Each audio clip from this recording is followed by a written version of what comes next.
Hi, this is Keith Furrow, the trust name in Florida in real estate. So wanted to say today we're going to talk about, okay, you say, I'm going to get my real estate license. What's some of the steps? Now, we just wanted to give kind of a beginner guide. Now, first thing is, I recommend don't get sold on how easy it is. Everybody talks about, oh, it's so easy. Well, the threshold to get in the industry is fairly low.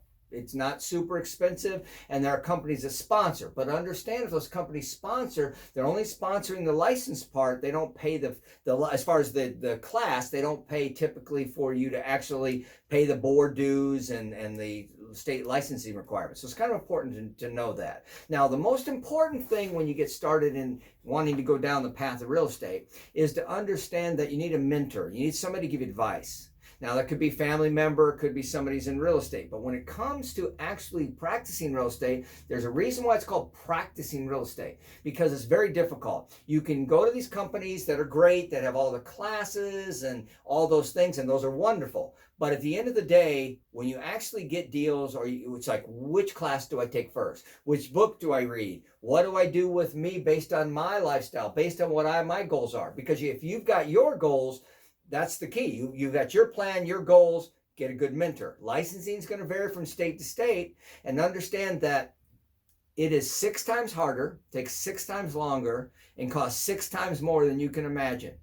The thing that I've learned is the good make it seem possible, the great make it look easy. So often we look at it and we say, oh my gosh, so-and-so, be careful. In my 37 years experience, I've seen some people who I'd have never thought made it, some people who I thought would be amazing, they didn't. So there's a lot of factors in that. The other thing is you probably need a year's worth of bills of support.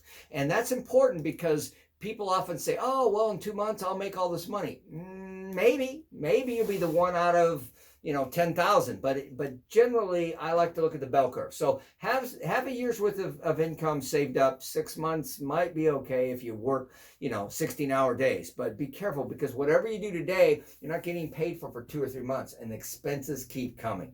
So I hope that helps a little bit to give you an idea. We would gladly will welcome feedback. If you want any other advice, please message us or put a comment here, and we'll be glad to help you. Keith Furrow, the Trust Name Real Estate. Have a great day.